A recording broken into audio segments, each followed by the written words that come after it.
Muy buenas noches a todos. Estamos nuevamente, después de 2 lunes festivos, estamos nuevamente en nuestra reunión del Club de Lectura Cristiano y estamos con el libro Historia del Cristianismo de Justo González. En este punto me parece muy importante recordar a todos, a los que se están uniendo, porque recientemente es que estamos haciendo este evento en vivo, donde cualquiera puede entrar. Y es importante destacar un punto. Esto no se trata de una clase de historia.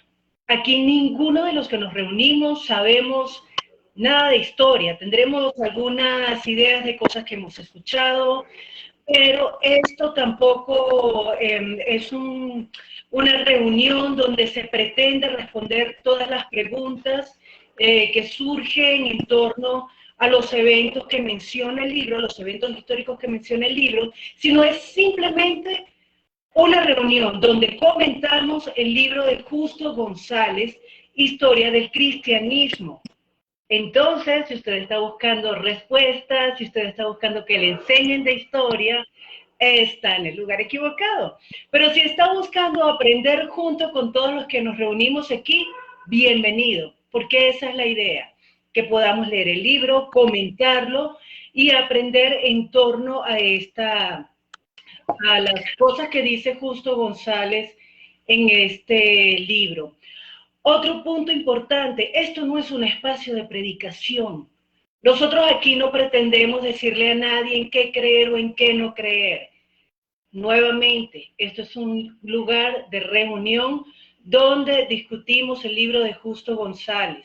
Aquí no venimos a predicar, aquí no venimos a criticar ninguna doctrina. Por lo tanto, uno de los puntos para nosotros fundamentales es el respeto a las creencias de cada persona que se conecta, que comenta, que participa, y nosotros no pretendemos convencer a ninguno de lo que nosotros creemos. Entonces, con base en esos argumentos, con base en esos lineamientos, vamos a comenzar nuestra reunión de hoy. Nosotros hemos hablado algo de la persecución a los cristianos bajo el régimen de Nerón. No terminamos la última reunión de tocar todo el tema, pero con base en lo que ustedes recuerdan, ¿quién quiere comentar algo? Buenas noches, Elizabeth. ¿Quién quiere comentar algo? Susana, Priscila, Paola. Aquí como no hay forma de levantar la mano, entonces, saludos. Bueno, lo que yo más recuerdo acerca del gobierno de Nerón es que, bueno, él comienza reinando, o sea, él no comienza persiguiendo a los cristianos, pero que después de que pasa un tiempo ya él se vuelve en contra de los cristianos y vemos que él incendia la ciudad de Roma, creó un incendio grandísimo, que hubo unos barrios que fueron los de los cristianos, los cuales no se incendiaron, que lo estuvimos discutiendo y hablando el tema de por qué no pasó, por qué no se incendiaron estos barrios. Y vemos también como lo que nos cuenta el historiador Tácito, que era un historiador pagano, que no tenía mucha simpatía con los cristianos, ¿verdad?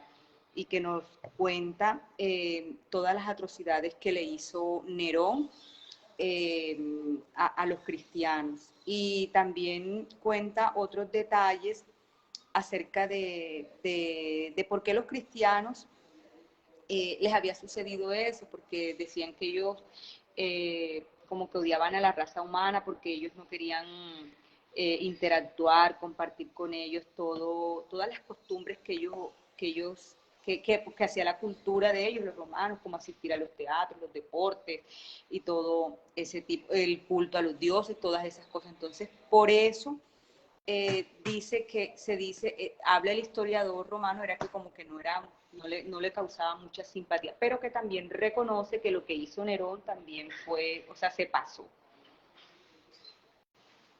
Gracias, Pau. Priscila o Susana, ¿quieren comentar algo más en este punto?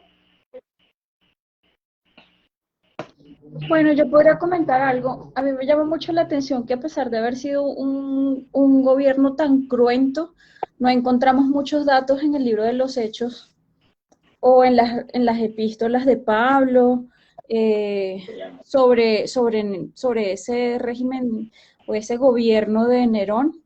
Entonces, lo que encontramos acerca de Nerón es pues lo que escribieron los dos historiadores, que fue Tácito, no me acuerdo cómo se llama el otro.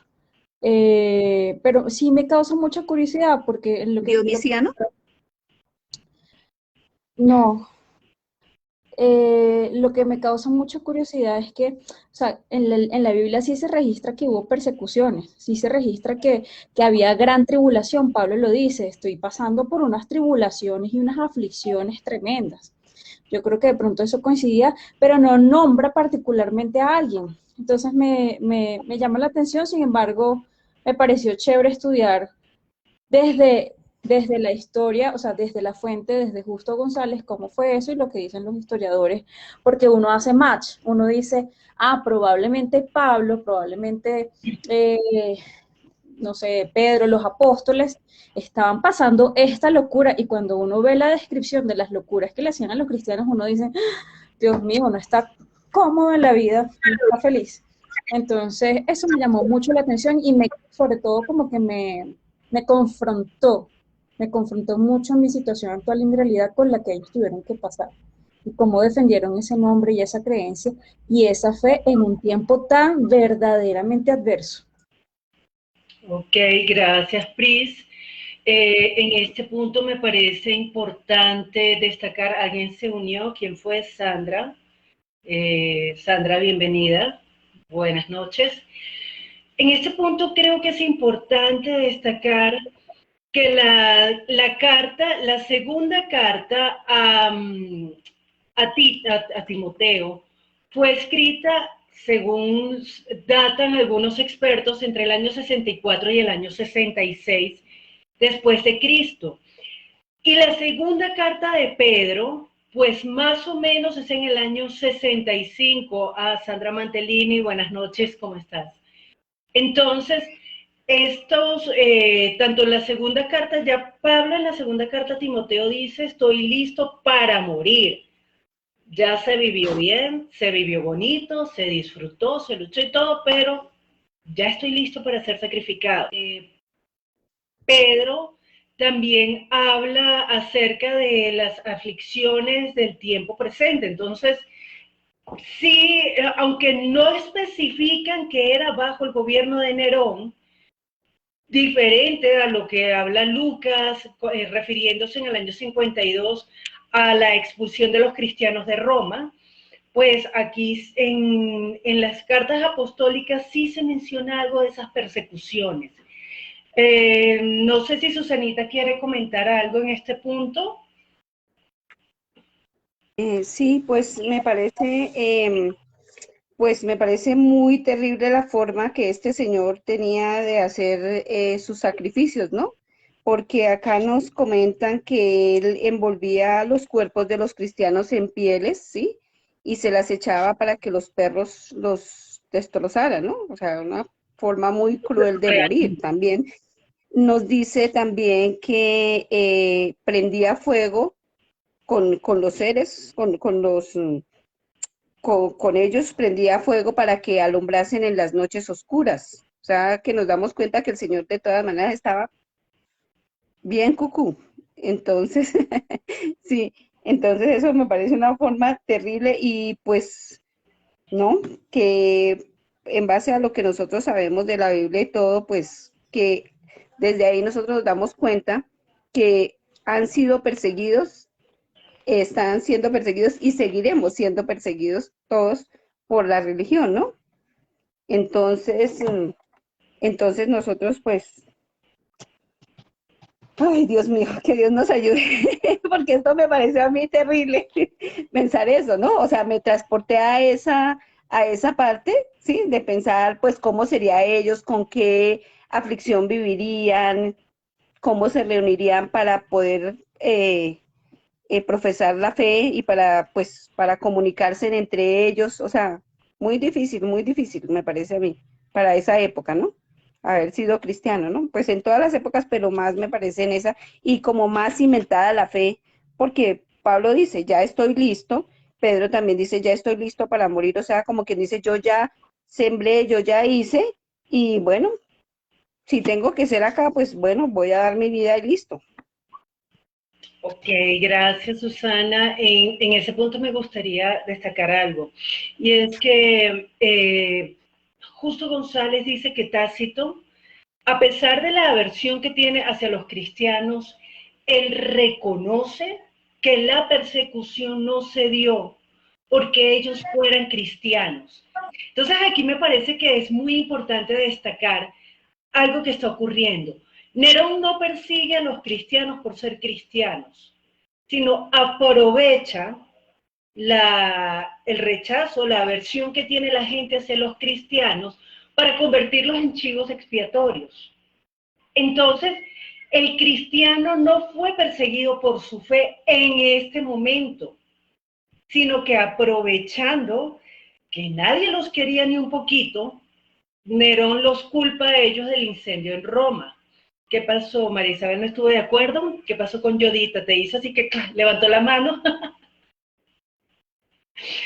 Levantó la mano María Isabel. ¿Qué querrás decir algo, mamá? Pero súper fuerte, este tema la tiene hyper.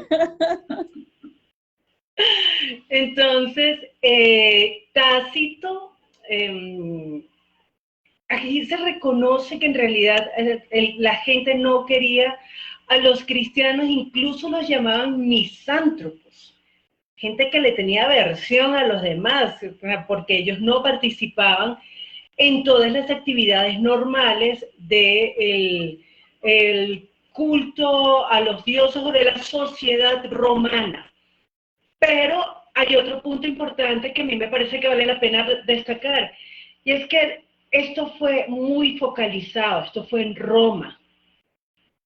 Eso es lo que dice Justo González. No fue en todas partes, fue en Roma, y estamos hablando más o menos del año 64, el año 65, estaba esta persecución, estaban ocurriendo estos hechos, y a mí me puse a pensar qué estaría pasando en Roma, en los otros, perdón, dentro de la iglesia cristiana, en las otras partes del mundo, en las otras partes del imperio. No lo sabemos, aunque después Justo González nos va a dar algunas pistas. ¿Quién quería hablar? Pau, ¿tú levantaste la mano? No, perdón. Entonces, listo, cerremos el punto de Nerón. Yo creo que es importante el último párrafo de la página 23, después que Nerón se suicida, ese último pedacito, dice que a la muerte de Nerón, después de que se suicidó, muchas de sus leyes fueron abolidas, pero su edicto contra los cristianos siguió en pie. Esto quería decir que mientras nadie se ocupara de perseguirles, los cristianos podían vivir en paz. Pero tan pronto como algún emperador u otro funcionario decidiera desatar la persecución, podía siempre apelar a la ley promulgada por Nerón. Por lo pronto, nadie se ocupó de perseguir a los cristianos.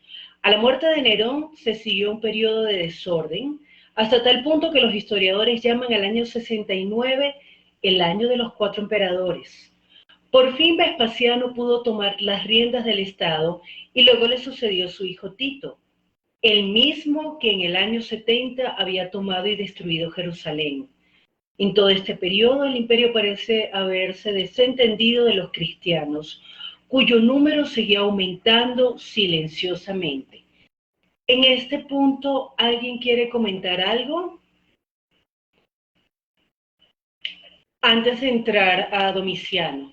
Pues yo lo que veo es que el hecho de que a los emperadores que le siguieron a Nerón no hicieran la misma persecución que Nerón, demuestra un poco lo que estaba comentando Justo González, de decir que no es que había una versión del imperio específica a los cristianos, sino que Nerón en ese momento los agarró de chivo expiatorio para incendiar la ciudad, para construir lo que él quería construir y echarle la culpa al que mejor conviniera echarle la culpa.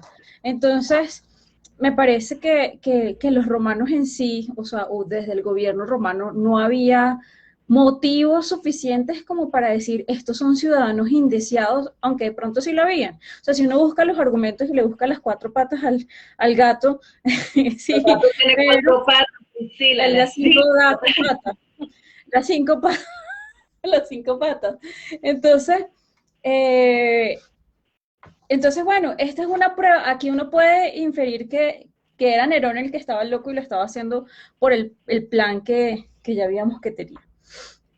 Ok. ¿Alguien quiere comentar algo más en este punto? Pau. Sí, me llama la atención porque él habla acá acerca de que no sé si son los siguientes emperadores los que suceden a Nerón, que ellos, o sea, toman como excusa apelar a las leyes que había propuesto Nerón, que las habían quitado, pero que las usan como cuando más les conviene contra los cristianos, como cuando ellos no están muy de acuerdo con algo, entonces buscan una excusa como para echarle la culpa a los cristianos. Lo veo también que me llama la atención. Ok, gracias, Pau.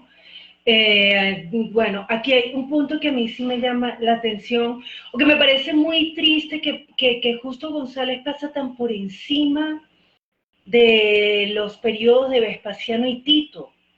No profundice en eso. Y a mí me pareció terrible porque menciona tan por encima la destrucción de Jerusalén y yo digo, pero ¿por qué? ¿Por qué si ese es un punto? Me parece a mí, tal vez yo estoy equivocada y simplemente tengo una fijación histórica con la destrucción del templo, con la destrucción de Jerusalén. Pero Tito, durante el mandato, durante el gobierno de Vespasiano, su papá, él destruye Jerusalén. Y Justo González no profundiza en este punto. Y a mí me parece que eso es un elemento. Porfa, pueden cerrar los micrófonos para no escuchar los timbrecitos de nada. Sorry. Aquí, ese es un punto crucial en la historia del cristianismo, incluso del judaísmo. Pero Justo González le pasa por encima y se va directamente al año 81 a Domiciano. Entonces me pareció un poco triste ese punto, pero yo los invito a que sea por el medio que mejor les parezca. Me parece que este es un elemento en el que vale la pena profundizar, en la destrucción de Jerusalén. Entonces, sin más preámbulos, ahora sí entremos a nuestro amigo Domiciano. ¿Quién quiere comentar algo de Domiciano? De Dominici. ¿Alguien? Sí, bueno, el autor comienza diciendo que en el año 81, entonces chévere que nos ubica en la época, ya había pasado entonces 2 décadas después de Nerón, y dice que al final de su reino, no sé cuántos años duró el reino de Domiciano, no sé en qué año fue, él no saca el dato. Hasta el año 96. 96, lo dice aquí. 14. Ay, yo no lo vi. Bueno. 96. 96. Dice que al final de su reino es que comienza o sea, él empezó bien, empezó buenecito, con buena voluntad, vamos a hacer de Roma un mundo mejor, un mundo de paz, y al final se envenenó. Me parece súper chévere que Justo dice, otra vez es otro emperador del cual nosotros no tenemos explicación por qué se encarnizó y por qué empezó a perseguir a los cristianos. O sea, no hay suficiente material, no hay suficientes evidencias, lo mismo que Nerón. Entonces queda otro hueco allí. Perdón. Pero dice que que lo que sí sabían ellos es que Domiciano era muy apegado a las costumbres, a los usos, a las leyes, a la religión de los romanos. Mm, pero para mí eso tampoco es suficiente argumento para decir, como yo amo demasiado mis costumbres y mis usos, entonces desecho todo lo demás, porque antes de Nerón y antes de Domiciano también hubo otros emperadores que también amaban sus costumbres y todo, pero los romanos tenían por, por ley aceptar los diferentes cultos que hubiera. Entonces yo siento que por lo menos aquí va mi primera crítica, que de todas maneras el decir que Domiciano amaba mucho sus costumbres y sus raíces romanas no es suficiente argumento, o sea, no me deja a mí clara, yo no me atrevería a decir que él odiaba a los cristianos porque la ley romana, la pax romana, las costumbres romanas incitaran un tipo de rechazo, odio o discriminación hacia los cristianos. Más bien cuando yo estudio la ley romana, cuando yo más me meto, yo digo, esta gente era muy open mind y muy, muy abierta para el contexto, o sea, por eso es que se amplió tanto ese imperio de alguna manera, porque ellos asimilaron, y eso lo vimos en el capítulo, lo vimos hace como no sé cuántos meses, ellos asimilaron muy bien a los griegos, o sea, a todo lo que llegaban, lo asimilaban. Entonces, quería comenzar como diciendo esa sospecha, eso está sospechoso, eso no me convenció, pero bueno, igual, chévere. Ok, Bueno, dale, Pau. a mí sí me llamó mucho la atención ese tema, porque dice que Domiciano, o sea, una de las políticas de su gobierno era que él quería restaurar nuevamente todas esas tradiciones que él tanto amaba, ¿cierto?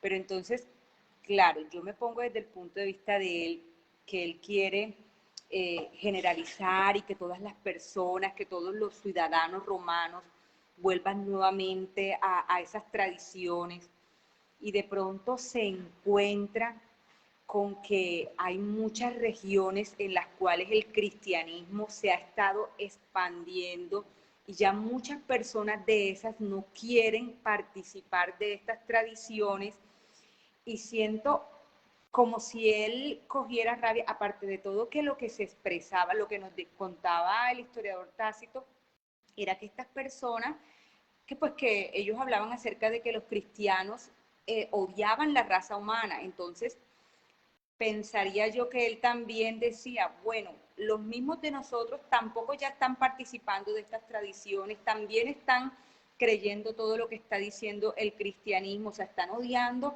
a esta raza humana y ya no están participando de todas nuestras costumbres y tradiciones. Es más, aquí nos muestra que hasta familiares, él tuvo un familiar del cual se había convertido, parece que al cristianismo. Entonces, imagínate, de pronto invitarlos, vamos a participar al culto, vamos a asistir a otro, y este hombre empieza a hablarle de que esto ya no se puede, de que esto es un culto, ¿cómo decirlo?, que va en contra de ese Dios nuevo que él ha conocido.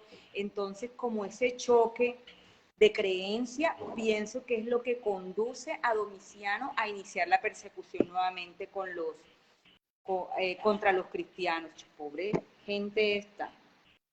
Ok, ok, buen punto, gracias Pau. Susana o Sandra, ¿quieren comentar algo sobre lo que leyeron en esta parte del libro? Sí, señora. Acá dice que Domiciano empieza a perseguir Ya, a Susana, decirle a yo no los, sé qué hiciste con la cámara, pero ahora se ve todo negro. ay, Dios mío, es que no Está sé, es que oscuro. como, ay, perdóneme, no, pues no sé, es que estoy en el celular, ya, Ok, ahora sí te ya, vemos. estoy en el celular y se Bájalo. me cayó. Estoy en el celular y se me cayó porque mis hijos están por allá en los computadores tomando clases, entonces me toca aquí en mi pedacito de celular. Baja tú la carita, no toques el celular, baja la carita y ponla en la cámara. Eso, ya, gracias, Muy bien. gracias. Qué pena, esto de la tecnología y yo, ustedes saben, ustedes saben. Entonces dice que Domiciano empezó a perseguir y a exigir el pago de la ofrenda puesto que todavía no estaba del todo claro en qué consistía la relación del judaísmo con el cristianismo. Los funcionarios imperiales empezaron a presionar a todos los que practicaban las costumbres judías. ¿Por qué? Porque se creía que era un gobierno monoteísta, ¿sí? Una religión monoteísta. Entonces, no le, no le daban tributos a los demás dioses. Entonces, ya dañaba pues todo. Entonces, por eso él también empezó a presionarlos un poco. Así se desató una persecución contra los cristianos y contra los judíos. Ok, gracias, Susana. Eso que ustedes están nombrando es demasiado importante, porque por un lado, aunque Justo González no lo diga abiertamente, pues Domiciano sí era un tipo que buscaba rendir culto, era a su persona. Sí, él estaba buscando toda la recuperación de toda la costumbre romana, pero además el tipo era un loco que quería que se le rindiera culto a él. Por lo menos eso dicen otros historiadores, que me pareció una omisión bastante curiosa por parte de Justo González, porque es diferente buscar restaurar todas las costumbres y todos los valores romanos que introducirle a eso el empeño de Domiciano al culto a su persona. Eso me pareció una omisión curiosa, por decirlo menos. No sé si Justo González no lo consideró importante, si Justo González quizás no le da crédito a esa teoría, pero en todo caso, ese es un elemento del que hablan algunos otros historiadores, pero además lo que está diciendo Susana, entender qué significaba para un judío y para un cristiano que viene de las tradiciones o de formar su fe sobre las bases de las tradiciones judías, donde la ofrenda se le da a Dios, y la ofrenda tiene un propósito dentro de la cultura y dentro de la ley judía. Darle ahora en la ofrenda a un emperador romano tiene que haber sido demasiado confrontante para los cristianos y para los judíos. Entonces yo creo que allí sí debe haberse provocado un choque tenaz entre los cristianos y el imperio. Eso por una parte. Y por otra parte, esto que señalaba Paola, a ver, el tipo manda a matar a su propia familia.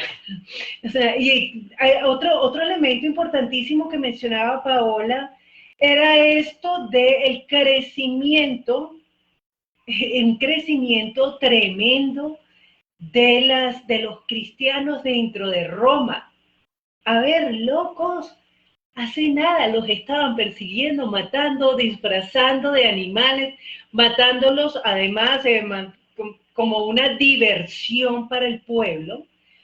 Entonces, incluso a pesar de todas estas cosas terribles que estaban pasando, el cristianismo siguió creciendo. La fe cristiana no se paró por miedo. Persiguieron a los cristianos, Nerón los hizo matar. Además, eso lo está diciendo Tácito, no lo está diciendo un historiador cristiano, y me parece importante mencionar esto porque hay personas que niegan que eso haya sucedido, que no es así como lo pintan en las películas. Pues, su merced, qué pena con los eruditos que niegan ese evento, pero lo está diciendo es un historiador romano, no un historiador cristiano. Entonces, a pesar de todos esos eventos, sigue expandiéndose el cristianismo. Y a pesar de todos esos eventos, el cristianismo no solo llega a las bases rurales, a los más humildes, a los más pobres, llega al palacio, llega a, ¿quién era este Flavio? Era a su pariente, no dice si era primo, tío, hizo ejecutar a su pariente Flavio Clemente y a su esposa Flavia Domitila. Se les acusó de ateísmo y costumbres judías porque adoraban a un Dios invisible. Entonces, para mí ese detalle es fascinante porque no solamente llegó el Evangelio a la gente más humilde, a los más necesitados, a los pobres, a los ignorantes, como muchas personas piensan que el cristianismo es una cosa de gente ignorante. No, aquí está llegando a un pariente del emperador. ¿Qué iba a decir Priscila? Gracias, Adri. Sí, pero antes de lo de los parientes del emperador, que me parece súper chévere, a mí me llama mucho la atención y me parece un dato chévere de tener que aquí justo está diciendo que todavía en el año 81, hasta el fin del gobierno de Domiciano, todavía no había la gente no tenía clara la diferencia entre un judío y un cristiano. Y cuando nosotros empezamos leyendo esto, habíamos visto que los cristianos no se distinguían, no se categorizaban o catalogaban ellos mismos como cristianos, no, ellos eran judíos, una ramificación del judaísmo. Entonces, me parece chévere saberlo porque hasta en qué punto el cristianismo empieza a ser el cristianismo como una religión, digamos así, un sistema de creencias y valores diferente del judaísmo. Aquí por lo menos no está esa diferenciación todavía en el año 81, 89, me parece chévere como recordar eso. Y también me pareció interesante ver que él decía que como en el gobierno de Domiciano todavía no había esa diferencia entre cristianos y judíos, pues muchos judíos también cayeron ahí dentro de la bolsa, fueron perseguidos. Entonces me imagino los judíos que no creían en Jesús, que no tenían nada que ver con esto, cayeron allí, pero cayeron muy probablemente por lo que estabas hablando del impuesto y del tributo, porque en definitiva ambos tenían esa misma visión. A quien se le da el tributo es a Dios, y el tributo o la ofrenda y el diezmo es para el propósito de Dios. Entonces me parece curioso que también los judíos hayan sido perseguidos, porque los que empezaron persiguiendo a los cristianos fueron los judíos. Ellos empezaron la persecución, pero luego a ellos el gobierno también los empieza a perseguir junto con los cristianos. Entonces al final se volvió todo una sola bolsa, todo el mundo cae bajo ese gobierno. Karma is a bitch.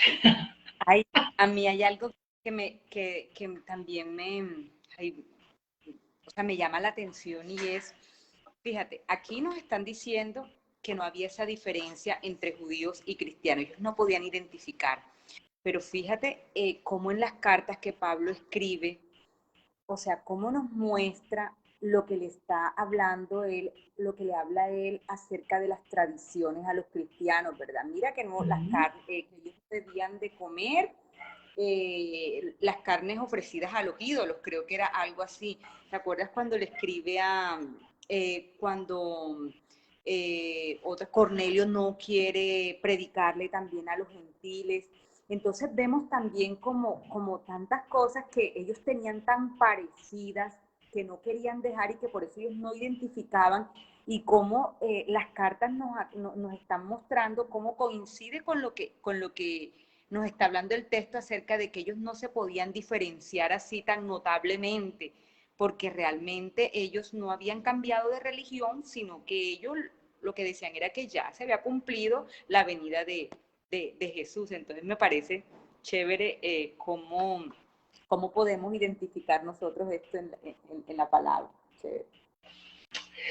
Gracias, Pau. En este punto hay algo que a mí me llama poderosamente la atención, y es, hay tesis que sostienen que a partir del año 70, 72, con la destrucción de Jerusalén, los cristianos recordaron esa profecía, esas palabras de Jesús, cuando sus discípulos le consultan, bueno, cuando él le dice que no va a quedar piedra sobre piedra del templo, y le dice, ¿cuándo van a suceder estas cosas?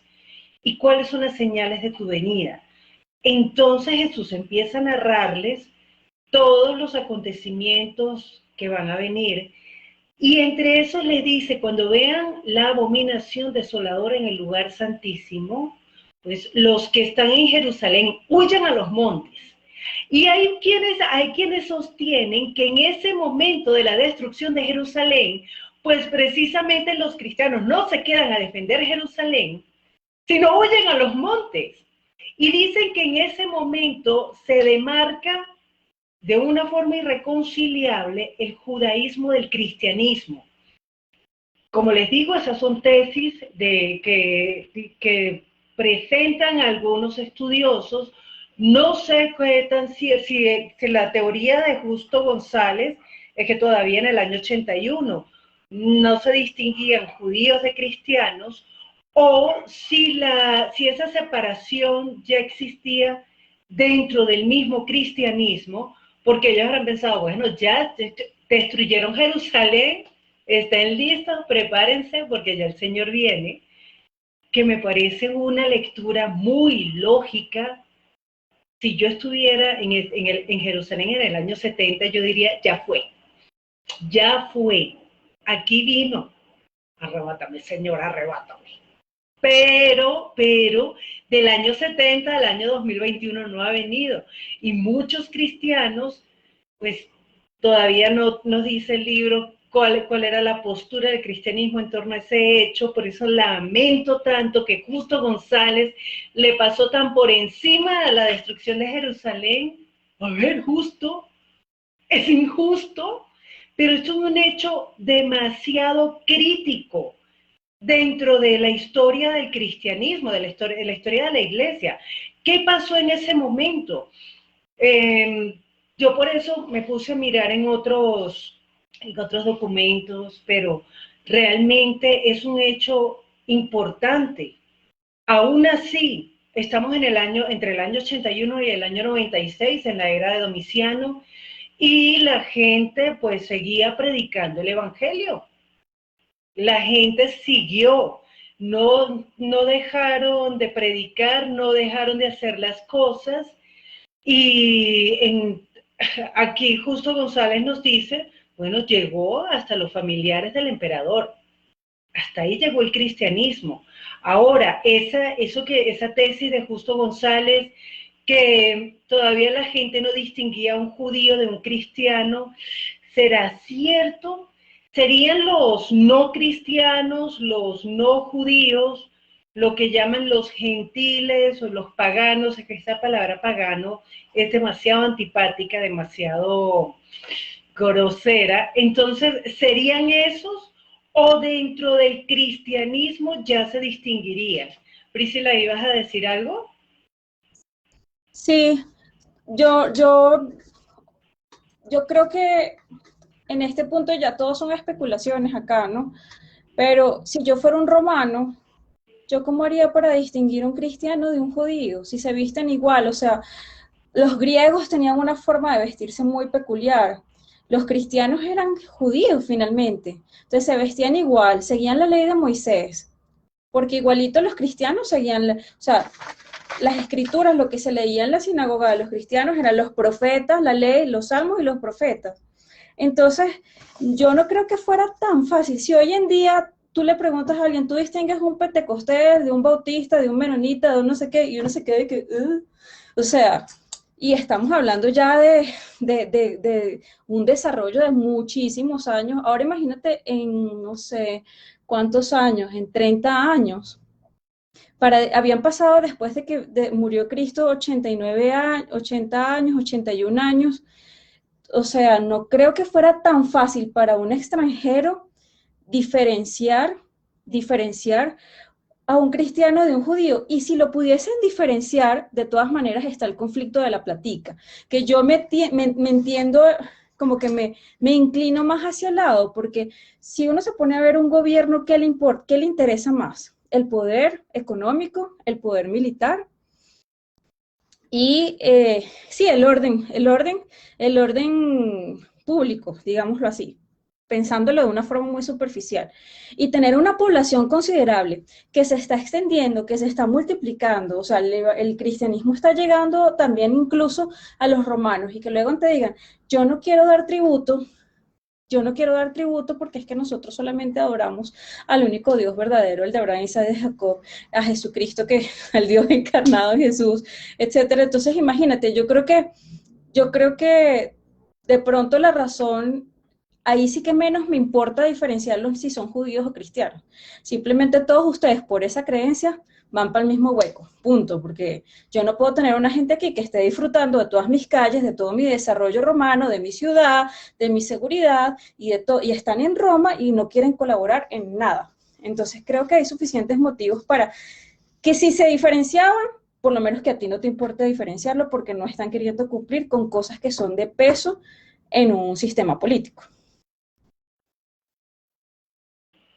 Ok, gracias Pris, pero antes de seguir, me parece importante aclarar que ya en este punto estamos hablando del año 80, 90, ya en este punto existían las iglesias separadas de las sinagogas. Ya habían pasado alrededor de 50 años de la muerte y resurrección del Señor, entonces ya se hablaba, se leían las cartas de Pablo, se leían las cartas apostólicas, los libros que veían, los testimonios, crónicas, como lo quieran llamar, los evangelios. Se hablaba era de Jesús, ya no tanto de Moisés y los profetas. Incluso hay iglesias cristianas, sobre todo en África, que ni siquiera les importa el Antiguo Testamento, que ni siquiera le dan crédito a Moisés y a los profetas, sino solamente se sustentan en la fe apostólica. Pero hay algo bien importante bajo el régimen de Domiciano, aunque Flavio no, este niño, Justo González, habla de que solamente se conocen dos mártires, que son los de los familiares del emperador. Dice que varios escritores antiguos afirman que fueron muchos, y una carta escrita por la Iglesia de Roma a la de Corinto, poco después de la persecución, se refiere a los males y pruebas inesperados y seguidos que han venido sobre nosotros. Y esto es una carta de un hombre que es uno de los llamados padres de la Iglesia, Clemente, a quien además me parece genial que resulta que Pablo lo menciona creo que es en la carta a los filipenses. Ese Clemente, que es uno de los primeros cristianos, de los llamados por la tradición católica padres de la Iglesia, es este hombre que además parece haber conocido a Pablo. Me pareció genial ese datico. Algo que quieran agregar, aparte de, ya esto fue en Roma, pero Justo González también habla de la persecución en otras áreas, ya en Asia. ¿Ustedes quieren hablar de esto? ¿Les parece importante mencionar algo en este punto? Dale, Sí, please. sí, claro, justo ahí pone como un conflicto, ¿no? Entre lo que dice Pablo y lo que dice Juan. Pablo y Juan, que ya está en Patmos, Juan el discípulo, se refieren al gobierno o a Roma de maneras diferentes según Justo. Yo nunca lo había pensado, o sea, yo nunca relacioné esos dos hechos en mi vida. Y entonces, ver el ejercicio de cómo lo hace un historiador, porque él está centrado en el tiempo, él está haciendo un análisis paralelo de lo que está pasando en una franja de tiempo y de todo lo que se encuentra en esa franja de tiempo, es un ejercicio que a mí me ha enriquecido impresionante porque yo no tenía esa capacidad de asociar peras con manzanas, o sea, yo era como que tiene que ver este con el otro, nada. Entonces, a mí este ejercicio me ha impactado mucho, más allá de que sea cierto o no, esa capacidad de asociar me ha parecido fabulosa y entender el contexto en toda la franja. Entonces, justo González está diciendo, Pablo está diciendo que se sometan a las autoridades, que las autoridades fueron dadas, ordenadas por Dios. Yo tendría que leer para poder plegarme a eso que dice justo, el contexto en el que lo está diciendo Pablo, qué autoridades se está refiriendo Pablo, yo no lo sé, porque no he hecho el ejercicio juicioso con la Biblia, solo con la Biblia. Pero vemos entonces dice, pero vemos al mismo tiempo a un Juan que está hablando de Roma como ¿cómo es que? La ramera, como la ramera. Y yo no sé si Pedro, en las cartas de Pedro, no sé si ustedes se acuerdan que Pedro se refiere al gobierno de turno como la Babilonia. Entonces, como la Gran Babilonia. Entonces, por lo menos, la Gran Babilonia no, como Babilonia. Por lo menos Pedro y Juan sí tienen una visión muy, muy negativa. Pablo era ciudadano romano, entonces no sé si su punto de vista de pronto pudo estar un poquito distorsionado por allí, ya esos son como análisis míos personales, pero el ejercicio me enriquece muchísimo porque nunca lo había pensado. A mí esa asociación me pareció genial también, porque es que tengo a alguien que siempre me ha reclamado ese versículo y que me lo ha dicho, pero es que usted acuérdese que la palabra dice que tenemos que sujetarnos a las autoridades superiores, y cuando yo leía esto, yo decía, y se lo voy a mandar. Esta asociación me pareció genial porque yo he leído mucho ese versículo y he leído todo el contexto donde Pablo está diciendo, viene hablando por el contexto de todo lo que se está dando, todos estos desórdenes que hay, y entonces él menciona, y yo eso como que no lo aceptaba mucho. Yo, bueno, mira, esto que está diciendo este Justo González, qué chévere esa asociación que hace. No sé si uno está equivocado, pero sí lo pone a pensar a uno mucho. Sujétate a la gran ramera, sujétate al trono de Satanás, como lo dice en Apocalipsis. Ok. Susana, Sandra, ¿ustedes quieren comentar algo en este punto? ¿No? Ok. La carta a los romanos está datada más o menos años 56-57. Todavía Nerón, ¿por qué me pones esa cara, Priscila? A mí no me grites con esa mirada. Abre el micrófono.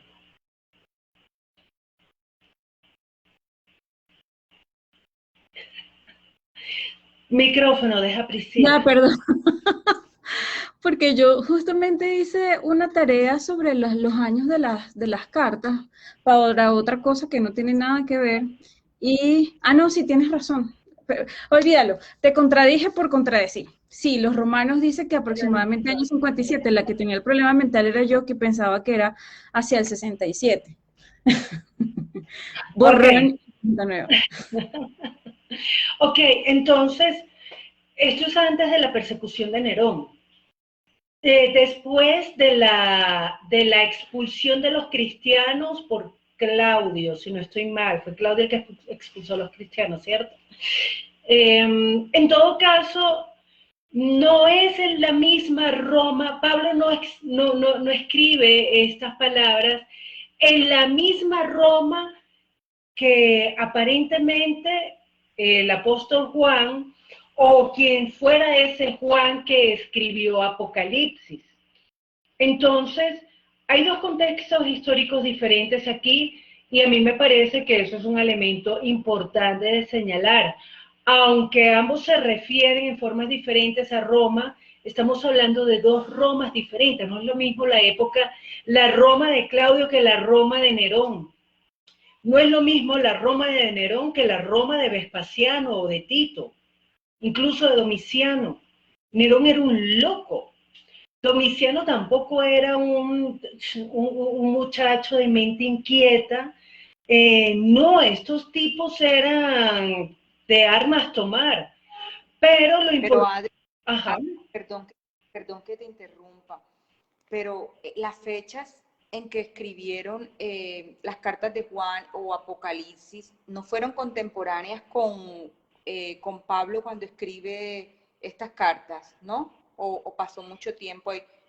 Pues hay un ¿Cómo? debate ahí, Pao, acerca de la datación de Apocalipsis.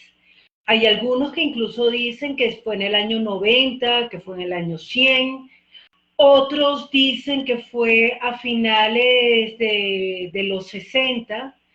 Lo cierto es que, y esto es otro punto importante, porque este niño, Justo González, habla de Apocalipsis y dice, afortunadamente cuando se desató la persecución en el reino de Domiciano, perdón, se acercaba a su fin.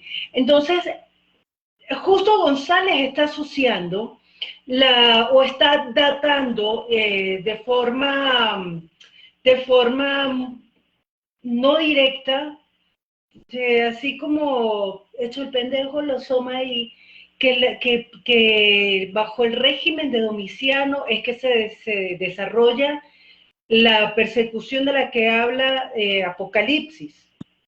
Pero si estamos hablando de que eso fue en la época de Domiciano, estamos hablando que fue después del año 81, por lo menos después del año 81, aunque el mismo Justo González dice que fue hacia el final del periodo de Domiciano cuando él empieza con la persecución a los cristianos, o sea que estaríamos hablando de finales de los 80, los 90, y resulta y acontece que en Apocalipsis jamás se nombra la destrucción de Jerusalén.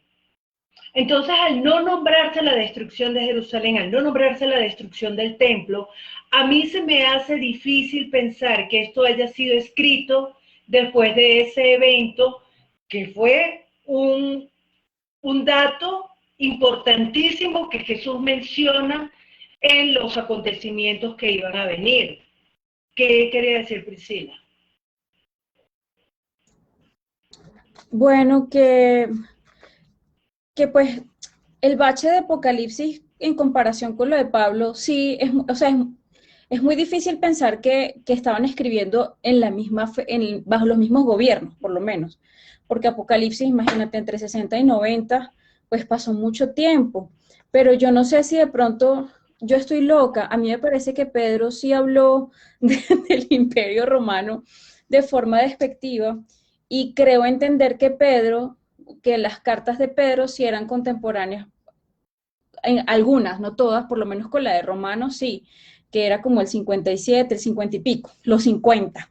Entonces, eh, entonces por lo menos Pedro, no diría Juan, pero por lo menos Pedro, tal, hay más probabilidad que si estuviera viviendo en el mismo gobierno que Pablo y él sí se refirió a las autoridades. Claro, es que de todas maneras el centro del debate de lo que estamos leyendo en Justo no es si las autoridades, si uno se somete o no, sino qué tan malos eran percibidos los gobiernos desde el punto de vista de los apóstoles. Entonces, aquí él no menciona a Pedro, pero yo no sé si ustedes, yo creo que Pedro sí y no consigo la cita, no sé si alguna de ustedes se acordará. O yo estoy loca. Ahorita no me acuerdo. Ahorita no me acuerdo y bueno, creo que es posible que Pedro en la segunda carta, me parece, que él sí habla sobre el tema, porque, a ver, el mismo Justo González dice que probablemente Pedro fue asesinado bajo esa persecución de Nerón. Entonces no creo que Pedro, dadas las características del apóstol, haya quedado calladito con el tema. Entonces, pues sí, es un tema interesante. A mí lo que me escandaliza un poco, me estresa, es que él dice, ya al final, afortunadamente, cuando se desató la persecución en el reino de Domiciano, se acercaba a su fin. Perdón, cuando se desató la persecución, el reino de Domiciano se acercaba a su fin. Al igual que Nerón, Domiciano había cobrado fama de tirano y por fin fue asesinado en su propio palacio. No, perdón, es antes. Cuando él dice, en medio de la persecución, el Apocalipsis muestra una actitud mucho más negativa hacia Roma que el resto del Nuevo Testamento. Pablo había ordenado a los romanos que se sometieran a las autoridades que habían sido ordenadas por Dios. Pero ahora el vidente de Patmos describe a Roma en términos nada elogiosos, como la gran ramera, ebria de la sangre de los santos y de la sangre de los mártires de Jesús. Y Pérgamo, la capital de la región, es el lugar donde está el trono de Satanás. Pues aquí él está asumiendo de una vez que esa gran ramera, de la cual habla Juan en el Apocalipsis, es Roma. Y sí, esa es una tesis muy aceptada entre los estudiosos, pero también hay una tesis que habla de que esa gran ramera es Jerusalén. Entonces, dicen que Jerusalén, sí, se embriagó, la Jerusalén terrenal versus la Jerusalén celestial. Eso es una tesis que a mí no me parece nada descabellada y que sería interesante mirar si realmente, porque Jerusalén, a ver, el mismo Dios dice, yo fui un esposo para ustedes, hablando de Israel. Entonces, ¿por qué no? Podría ser que cuando Juan escribe Apocalipsis, pues se está refiriendo a Jerusalén, no a Roma. Si fuera Roma... A Roma. ¿Te gusta Roma? Que yo le compro la tesis de Roma, que se vende, vendida. A mí me gusta la tesis de que la ramera es Jerusalén, porque ramera es la infiel, la que monta, o sea, Roma, ¿por qué tiene que ser fiel a Dios? Ellos tenían sus otros dioses. O sea, para mí tiene más sentido que Jerusalén haya sido la gran ramera, aunque me parece que las dos tesis tienen sus argumentos. Las dos tienen sus muchos argumentos y yo como que no he estudiado tampoco esa parte de la gran ramera del libro de Apocalipsis profundo como para decir otra cosa. Sí, en todo caso, lo importante que a mí me parece muy valioso rescatar en este punto, es que persecución tras persecución, el cristianismo siguió avanzando. Llegó incluso a la familia del emperador. Persiguieron a los cristianos, los mataron, hicieron de todo y aún así los cristianos no se callaron, no se asustaron, no se escondieron. Aquí estamos todavía hoy, año 2021, tratando de entender de dónde venimos, de dónde viene nuestra fe y cuáles son las raíces de aquellas cosas en las que creemos. Ya a partir de la próxima semana entramos en la persecución en el siglo II. Y aquí ya empezamos a contar con menos sustento bíblico de lo que hemos tenido hasta ahora. Aquí empiezan ya la época de los patriarcas de la iglesia, Ignacio, Clemente, y estos muchachos que hicieron un trabajo tan lindo para sostener la fe hasta el día de hoy. Entonces, los animo a seguir leyendo, a seguir mirando, estudiando, y nos vemos la próxima semana.